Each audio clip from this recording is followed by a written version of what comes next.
hidden treasures of the 119th Psalm.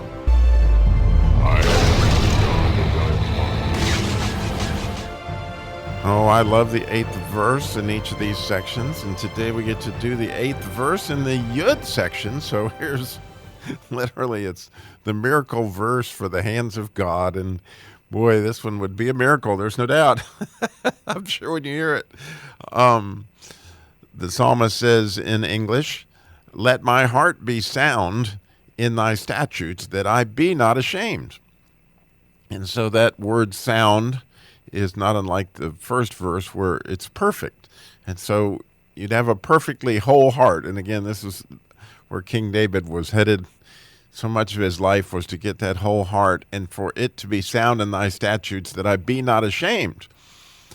And, you know, one of the things I've really learned about probably in the last 15 years, it's just been a constant lesson plan, is on shame, right? And how often I find myself ashamed. And what I have discovered through, I guess, a lot of Bible study and a lot of wonderful teachers, especially John Eldridge's messages with Wild at Heart, is shame is very much connected to the orphan spirit. In other words, because of our view of God not being our father, we end up in this situation of feeling ashamed about a lot of things. And when it's really, shame is a really good thing from the standpoint of it shows us where we have work to do.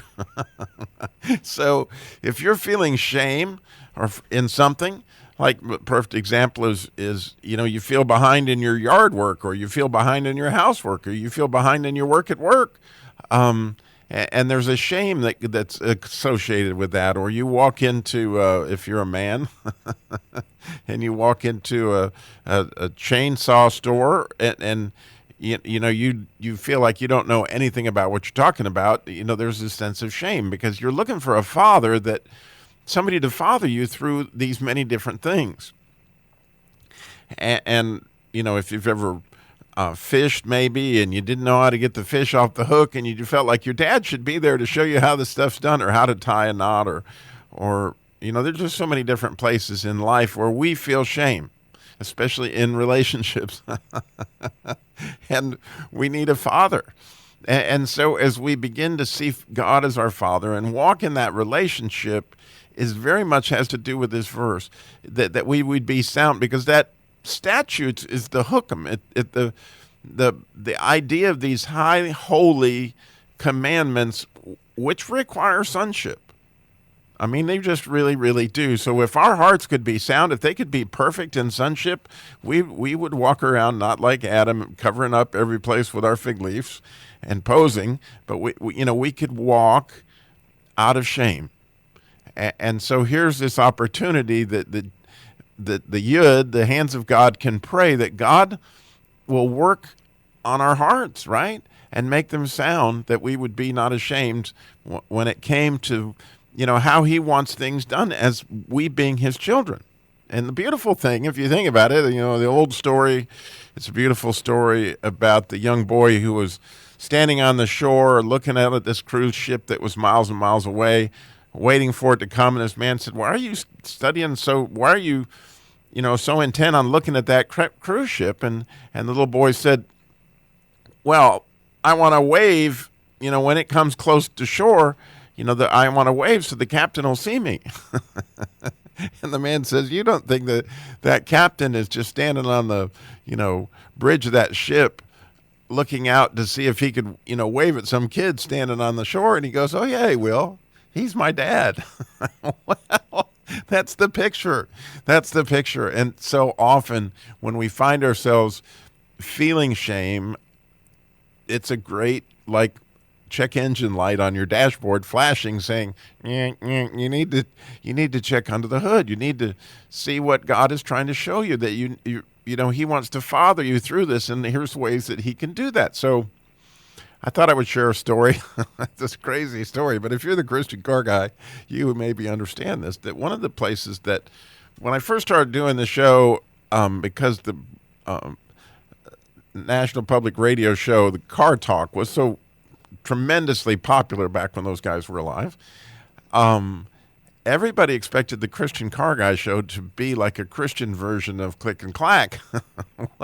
And so a lot of people back in those days would call in and ask me questions on how to fix their car. And of course, I would have mechanics on to help me. And I've worked in the service department when I was younger. I know a lot about cars, but I'm clearly not. I'm not a mechanic.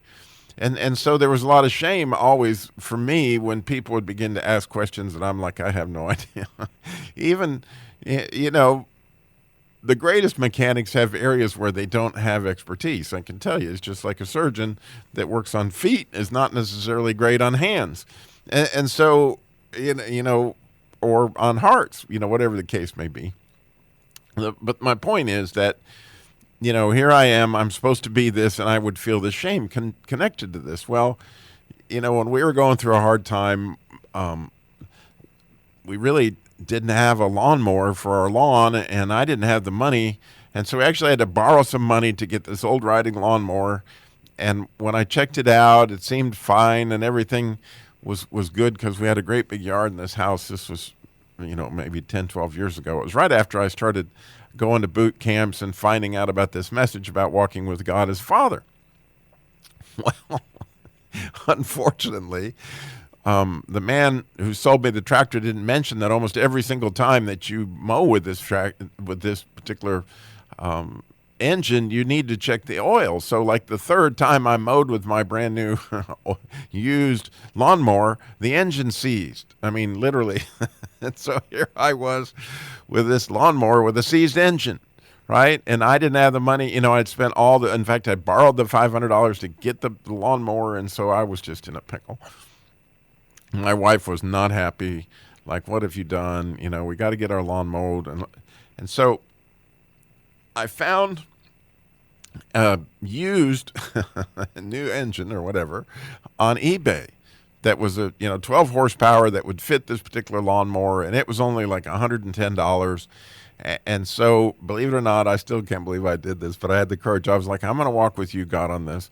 And so before I bought the engine, I YouTubed, right, just so I could get some fathering on how to replace an engine in this kind of lawnmower. And fortunately, God provided me with the perfect video to show me exactly how to do it. And so I had a father. And so I ordered this engine, and I I got the engine in, I put it in the lawnmower. It was a chore, I'm going to tell you it was. It probably took me 2 days, of working on it in order to get that engine in that lawnmower, which probably should have taken an hour, but nonetheless, I got it done. And can I just tell you, the amount of shame that went away as God fathered me through fixing that lawnmower. And when I was riding around in my lawnmower, mowing my lawn, knowing that I had replaced the engine, there's no explaining the sense of like, man, God, you are so good. Like you walked me right through this. You fathered me. And what an opportunity we have every time. Right? We begin to feel that shame in whatever area that is God, okay, how can you father me in this? How can you walk me through this? Is there somebody, do I need to be humble enough to go ask somebody? Can you help me do this? I have a friend, he talks on and on about, when he needed the brakes done on his car, and he asked a friend to come over and help him. And, what a wonderful thing to be fathered by somebody else, because God has been providing fathers all over the place, whether that was a coach when you were young or so many different things. Even if you didn't have a father, God is continually providing fathers. It's a wonderful, wonderful message. And I know in my heart of hearts that the psalmist, struggled with his father, Jesse, because Jesse thought, that David wasn't everything he was supposed to be. So, David had his own sense of shame in so many different ways. But here he's working on it, and he's working on it with the Father. Again, with the last of the Yud section, which is another let it be. So it's putting it on God, that God's going to make our heart sound. It's going to make it perfect in thy statutes, that we be not ashamed.